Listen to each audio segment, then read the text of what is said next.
नमस्कार, आप देख रहे हैं योगी अनकट। आज योगी अनकट के इस एपिसोड में हम बात करेंगे उत्तर प्रदेश की उन बड़ी घटनाओं की जिन्होंने सियासत से लेकर प्रशासन तक हलचल मचा दी है। नोएडा श्रमिक हिंसा मामले में बड़ा एक्शन देखने को मिला। सोशल मीडिया के जरिए भीड़ जुटाने और माहौल को बिगाड़ने के आरोप में 2 आरोपियों पर एनएसए लगाया गया है, जिसके बाद प्रदेश की राजनीति भी गर्मा गई है। वहीं मथुरा में अवैध मजारों को लेकर बड़ा विवाद हो गया है। पूर्व सैनिक सड़क पर उतर आए हैं और प्रशासन से कार्रवाई की मांग कर रहे हैं।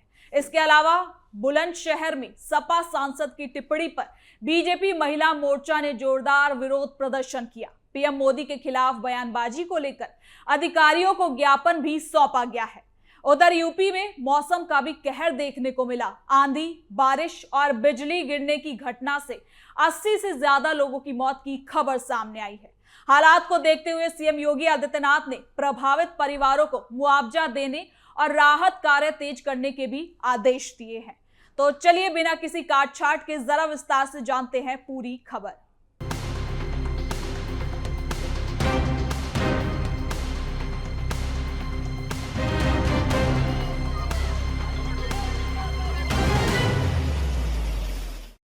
यूपी में एक्शन, विरोध और सियासत तेज। प्रदर्शन, राजनीति और प्रशासन आमने सामने।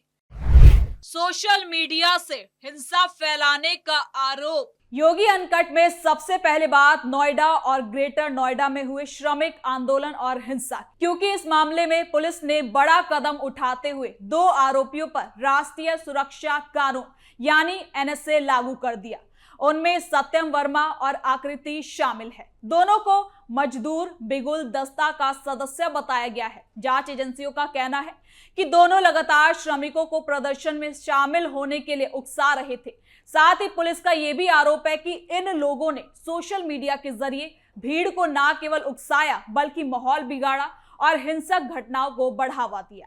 बताया यह भी जा रहा है कि प्रदर्शन के दौरान पुलिस और प्रशासनिक टीमों पर पथराव भी हुआ था। कई गाड़ियों को नुकसान पहुंचाया गया और हालात को काबू में करने के लिए ज्यादा पुलिस बल की तैनाती करनी पड़ी। आपको बता दें कि प्रशासन का कहना है कि प्रदेश में कानून व्यवस्था से खिलवाड़ करने वालों को किसी भी कीमत पर बख्शा नहीं जाएगा। पुलिस लगातार वीडियो फुटेज और सोशल मीडिया पोस्ट की जांच कर रही है। कई लोगों की पहचान हो चुकी है और आगे भी गिरफ्तारियों की संभावना जताई जा रही है।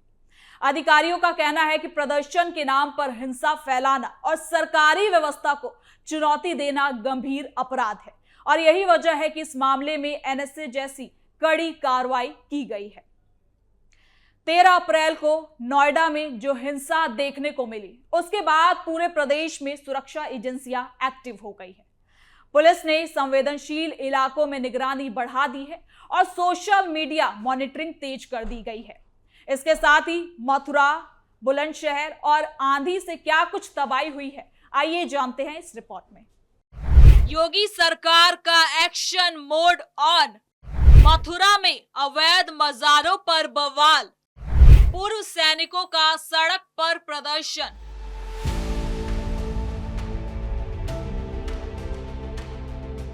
उत्तर प्रदेश में मथुरा में ब्रज भूमि पर अवैध तरीके से बनाई जा रही मजारों को लेकर मामला गर्मा गया है। इसके विरोध में पूर्व सैनिक सड़क पर उतर आए हैं और इनके खिलाफ विरोध प्रदर्शन किया। आपको बता दें कि मथुरा में एक्स सर्विसमैन काउंसिल के बैनर तले बुधवार को पूर्व सैनिक इकट्ठा हुए और उन्होंने जनपद में अवैध तरीके से बनाई जा रही मजारों के विरोध में जमकर विरोध प्रदर्शन किया और इन मजारों को हटाने की मांग की।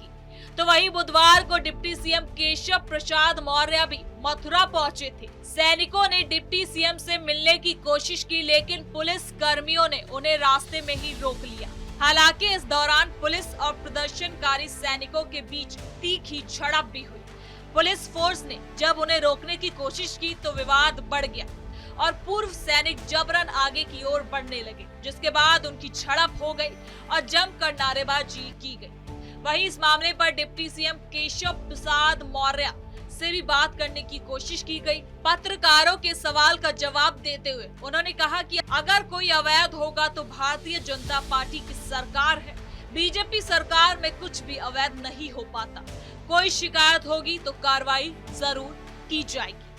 कोई अवैध होगा तो भारतीय जनता पार्टी की सरकार है, भाजपा सरकार में अवैध कुछ करने नहीं पाते। अब कोई होगी शिकायत तो कार्रवाई करेंगे। यूपी में कानून व्यवस्था पर सख्ती, पीएम मोदी पर बयान से सियासत गर्म, बीजेपी महिला मोर्चा का विरोध, बुलंदशहर में राजनीतिक घमासान।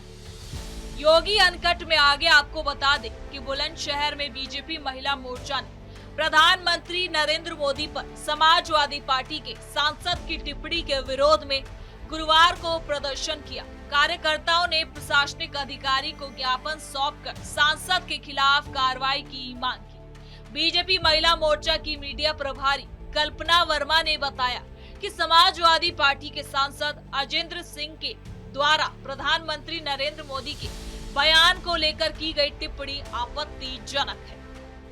नहीं, मोदी जी जो कुछ बोलते हैं बहुत अच्छा बोलते हैं। पेट्रोल की खपत कम करें, है सोना ना खरीदें, विदेश की यात्रा करोड़ों में खर्च करें, है कितना न्याय है, कितना लोकप्रिय प्रधानमंत्री है।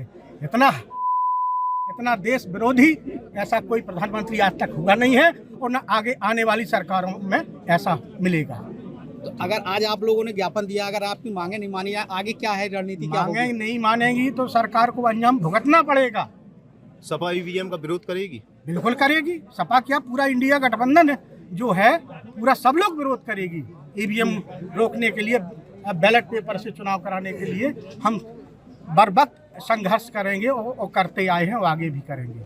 इस टिप्पणी पर बीजेपी महिला मोर्चा का कहना है कि प्रधानमंत्री देश हित में लोगों से संसाधनों के सही इस्तेमाल और आत्मनिर्भर की अपील करते हैं। हालांकि विपक्ष उनके बयानों को तोड़ मरोड़ कर पेश कर रहा है। बीजेपी महिला मोर्चा ऐसी टिप्पणियों की कड़ी निंदा करता है और आरोप लगाया कि विपक्षी नेता केवल राजनीतिक लाभ के लिए प्रधानमंत्री के खिलाफ बयानबाजी कर रहे हैं।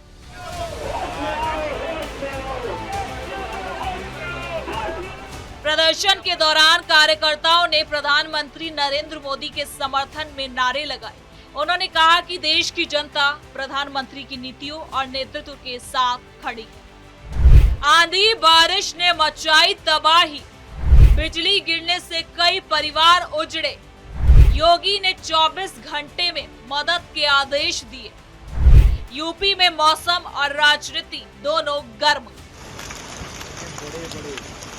उत्तर प्रदेश में बीते दिन अचानक हुई बारिश, तेज आंधी और आकाशीय बिजली गिरने से कई लोगों की जान चली गई। इस जनहानि पर मुख्यमंत्री योगी आदित्यनाथ ने तुरंत संज्ञान लेते हुए अधिकारियों को निर्देश दिए हैं कि पीड़ित परिवारों को 24 घंटे के अंदर मुआवजा पहुंचा दिया जाए।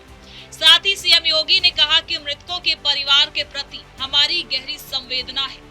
उन्होंने सभी जिलों के जिलाधिकारियों यानी डीएम और संबंधित विभागों के अधिकारियों को तुरंत मौके पर पहुंचकर पीड़ित परिवारों से मिलने, उनकी समस्याएं सुनने और हर संभव मदद करने के लिए कहा।